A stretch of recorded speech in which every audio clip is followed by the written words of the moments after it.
Abdou Cissé ginnaaw bu ñu sante yàlla julli ci yonent bi ñoo ngi am mbégte yëkkati kàddu nuyu ak ziyaara di ko jëmale ci yow di ñaanit nga jottali ñu nuyoo yooyu ziyaara yu sell yooyu ci vice xalif ak ci njabootu Pire yëpp ci wàllu diine. Man nag je suis particulièrement heureux aujourd'hui. Démb déjà yàlla tudd na waxtu bi moo ngi doon liggéey ci cadre CRD préparatoire suñu gàmmu bi ñuy waajal le 9 décembre et muy coïncider aussi avec la 121e édition du gàmmu de Pire ici Inch'Allah. ñu xëyaat ci suba mu coïncider ak programme de tournée des familles religieuses de la région de Thiès bi nga xam ne moom la ñu décidé woon ubbee suñu mission ci biir région di wax ne que ñoo ngi sant yàlla dem nañu Tivaouane. Nous avons été très bien reçus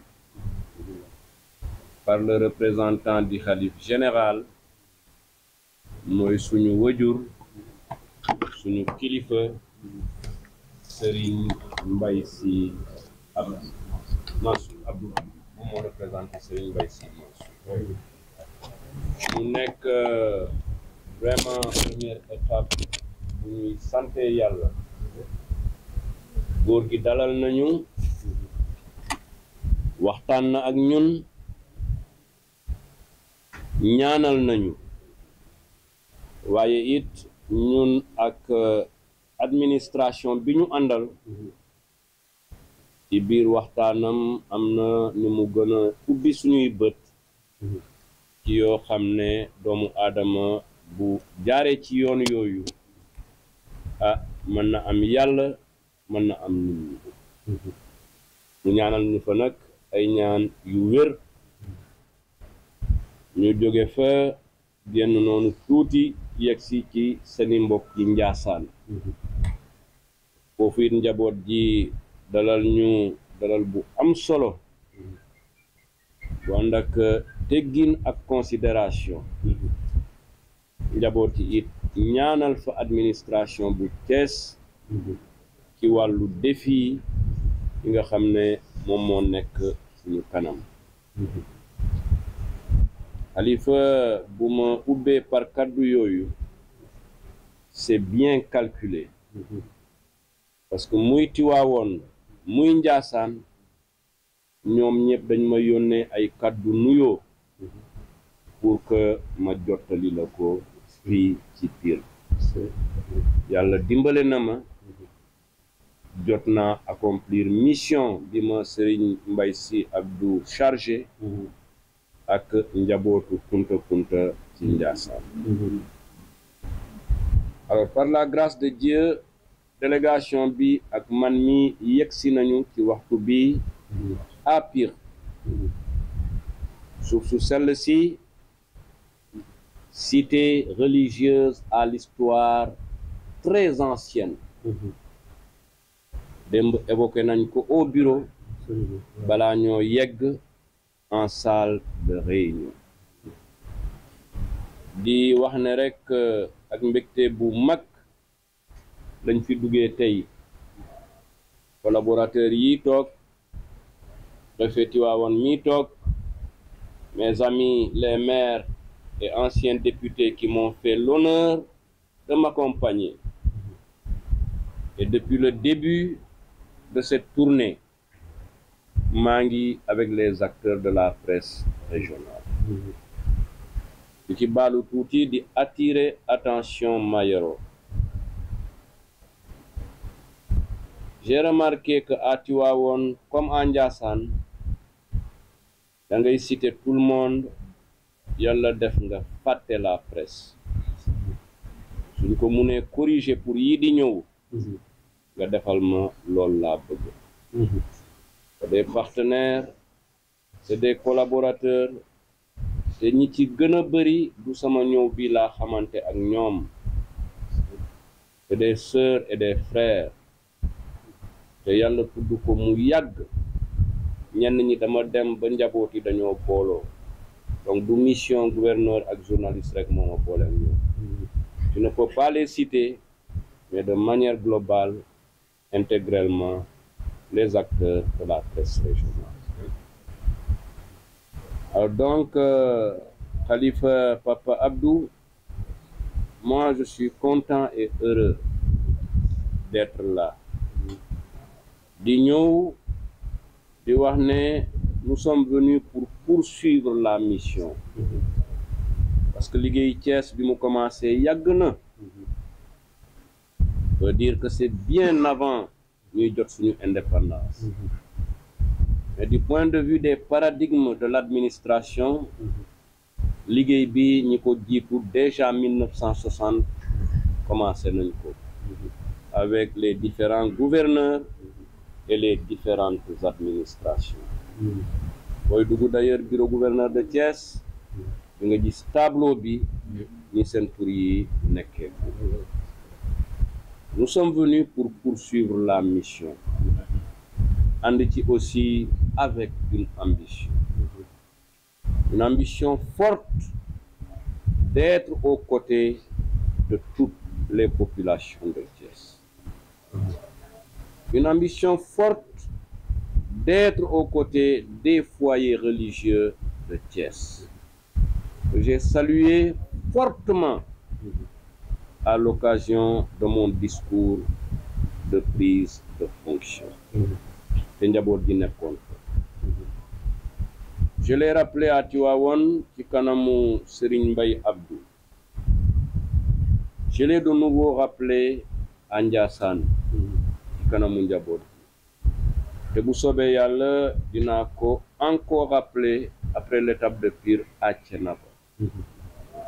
Mission bi yaatu na, elle est plurielle.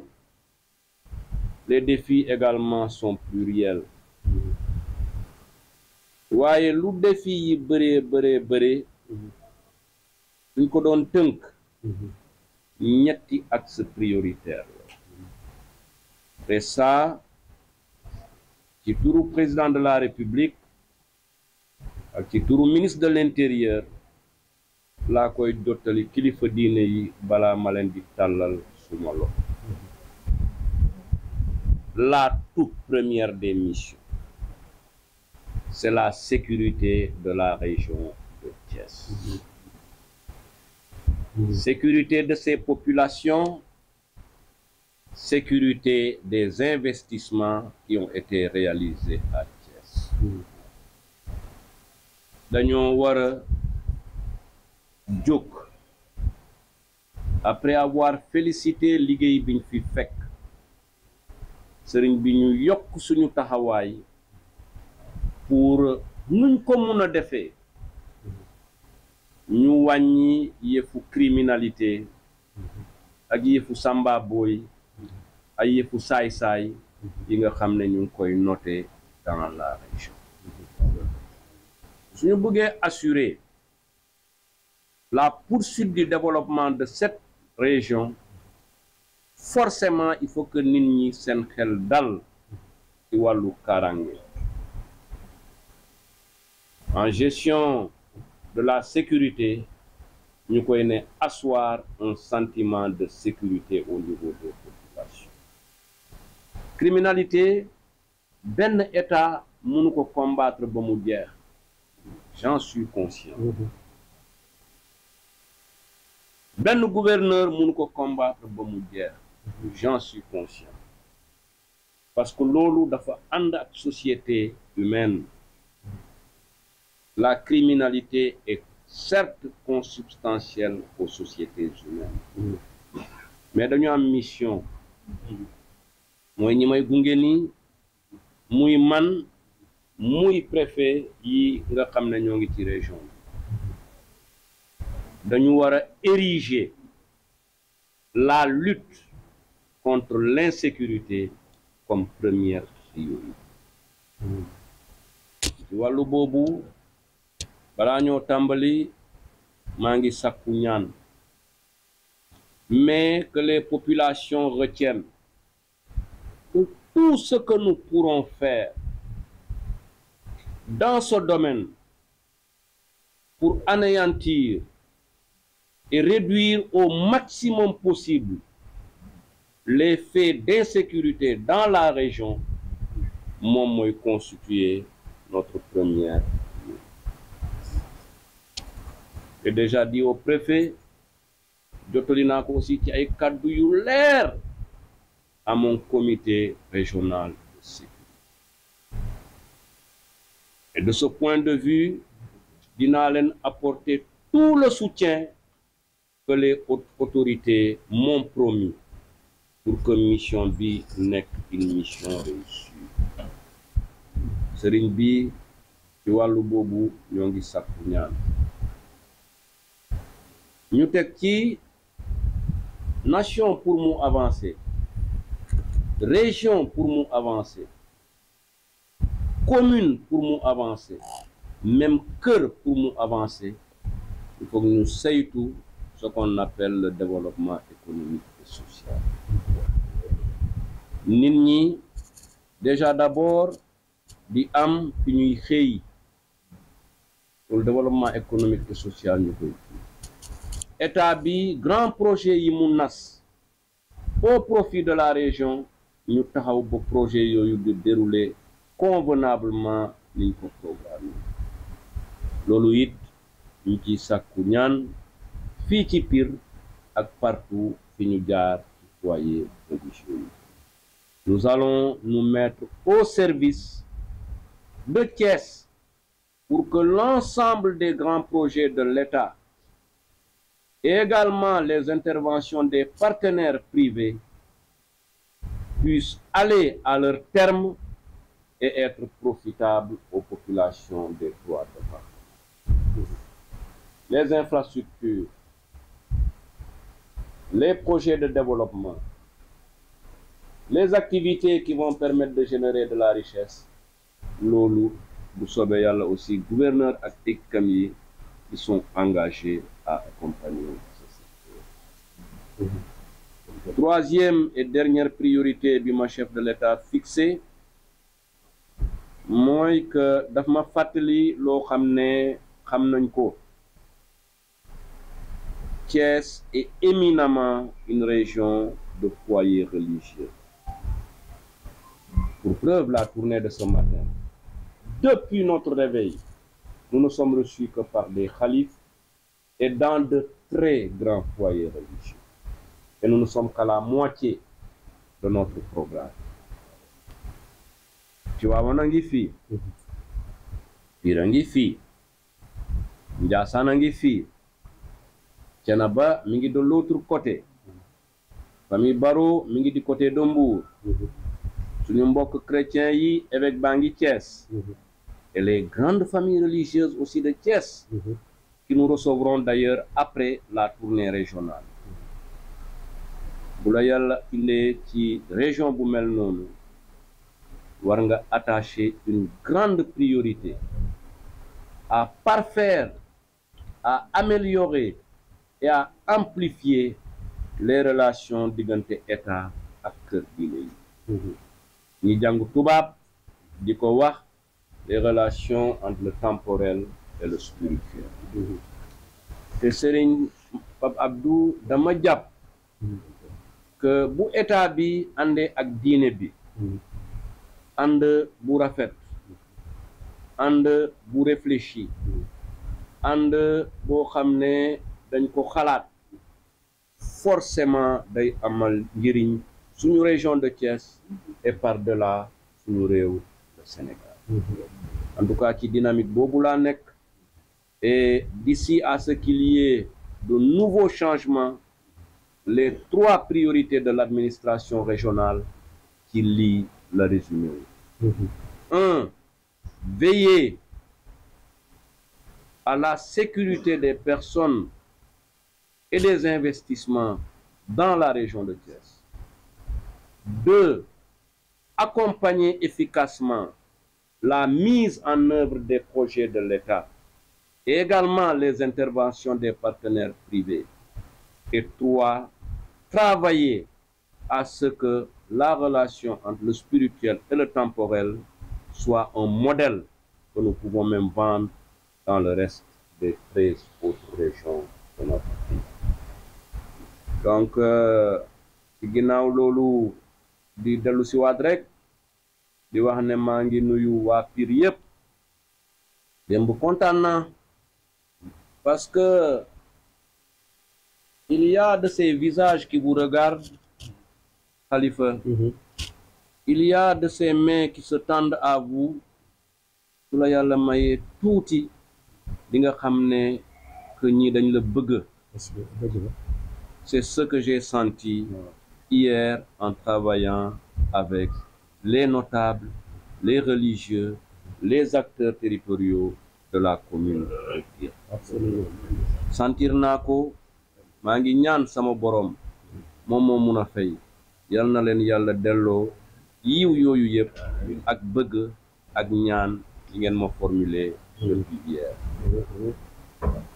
Serigne Khalifa Papa Abdou mu ngi lay dénk suñu bopp mu ngi sakku ñaan bi nag wax naa ko Tiwaawoon waxaat naa ko Njaasaan. Et il ne s'agit pas de propos de circonstance. Ni mun nañ ko témoigner. Votre préfet était mon adjoint au gouverneur dans la région de Matam. Su fekkee aussi li may wax ni dëgguwul ci man xam naa dinaa layoo bés ci kanam man ak sama borom. Njëkk leen ma ñaanal samay collaborateurs avant ñu may ñaanal man. Bu ñu wéree bu ñu mënee bu ñu amee santé lu ñu song su ma nekkee ci ginnaaw ñoom dinañ ko daal. Je demande en priorité des prières pour mes collaborateurs de la sécurité et du développement au niveau de la région. Su paree loolu lu ma ci munti am ci fin bi ma nangoo ko yàlla noonu et je parle avec toute la sincérité ici à Pire. Jërëjëf Cissé baal ma demloo foofu kaddu yi maa ngi seen ginnaaw et je compte sur les prières en tout cas de ce grand foyer religieux et du Khalife qui est notre aîné du reste.